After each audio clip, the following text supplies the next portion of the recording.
Hey everyone, I just wanted to take a couple minutes and talk to you today about breathing. So some of you may know, if you've been talking to me recently or come to my groups, you know that I've been focusing a lot on how to breathe more effectively to get the most out of the workouts and also to, in some cases, drastically improve your performance.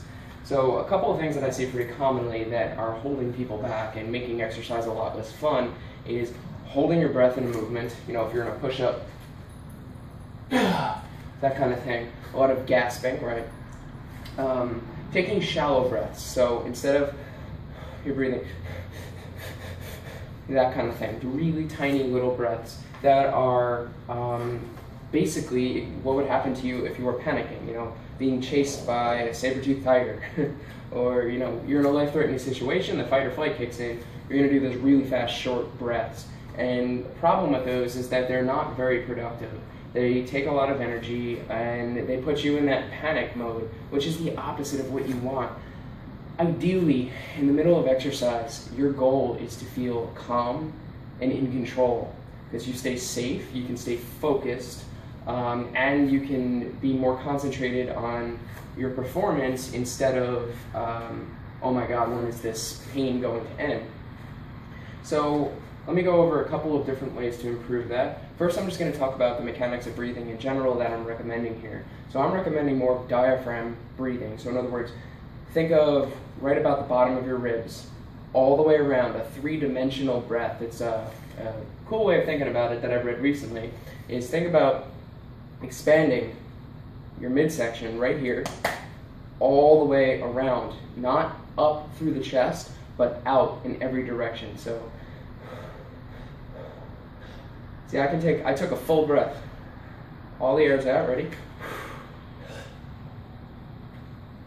That was it. I can't breathe in anymore. Split second, I was able to fill my lungs up. Now if I breathe through my chest, it takes me a little bit longer to get the same effect, and I feel kind of constricted. Everything's up here and tight. So what you want to do is, if you can see from the side, it's not that, it's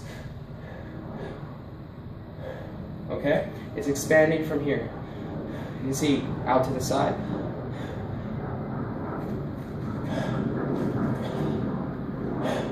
It's kind of hard to show you all the different angles, but it's out to the side, and you can even kind of feel it in the back, just a little bit, okay? So that's what you want to focus on with getting new air in. Now, how you get it in, through your nose or through your mouth, that's a preference thing. I read somewhere that from a famous Olympic distance runner, name escapes me right now, someone asked him the very question, and he said, your eyes, ears, nose, any hole that air comes in, you breathe through it. So basically, whatever you can get the most breathing in through. There are arguments for nose breathing, arguments for mouth breathing. Honestly, I do both.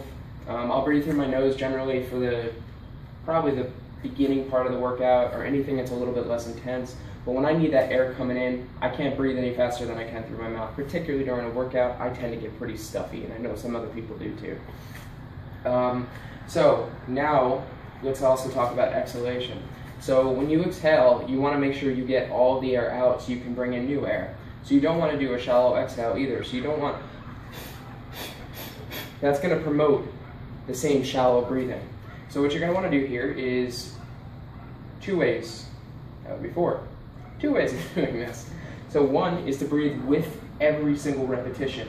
So for instance, if I'm throwing a punch, if I'm throwing a combination, I wouldn't want to go pulling all of my air out each one. It might be, right? Now the same thing is going to apply if I'm doing, let's say, a push-up. I'm going to want to push myself out of it. Or if I'm doing a big jump, I'm going to do it with each jump. Now if I'm doing a smaller motion, like let's say running, okay? I'm not going to want to be every single time. That's a little bit much. So what I would do is I would find a rhythm. So if I'm taking really fast steps, that was 4x4. Now if I'm taking slower, 2x2 run. Now that's pretty common again with runners, to find that kind of tempo and to breathe with it. And the same thing goes with any sort of emotion. Let's see if I'm doing, here we go, here's a good one that I like. If I'm doing a squat oblique, okay, so this is a move from Insanity Max 30. I'm definitely going to want to breathe when I'm coming up to the side. So I'm going to come down.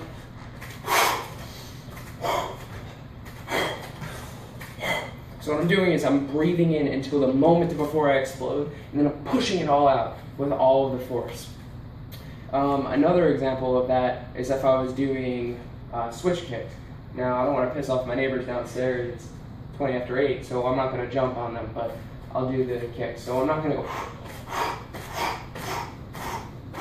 I'm not going to exhale on every single one of them, because switch kicks come really fast. It's usually kick, kick, kick, kick, kick, kick, right? So then I'd be going... I never have time to inhale. So what I'm going to do is...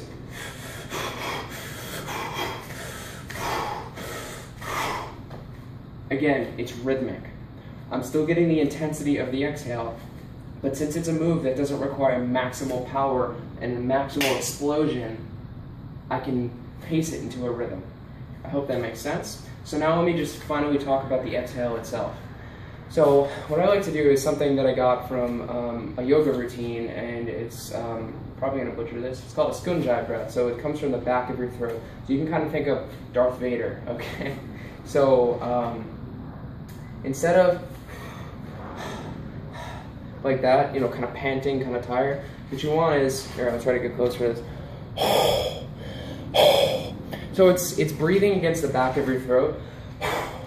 And now what you can do to increase power, if you're going for a power output, purse your lips. And you get a really powerful exhale. You can see my entire core is going to contract when I do that. Right? So if you combine the... What I find that does is it keeps me extremely calm and focused. What I don't let happen is that tired face that comes when you do that panicked breathing, or a when is this going to end kind of feeling. So the breathing is going to help you increase your performance, protect you by keeping proper form and keeping your core contracted. It's also going to keep you refreshed, it's going to keep your head a little bit clearer, and finally it's going to keep you from getting what I like to call tired face, which is basically you look exhausted, so you in essence feel that way. You know what they say, if you put a smile on, even if you're not feeling it, you're going to feel a little bit happier eventually.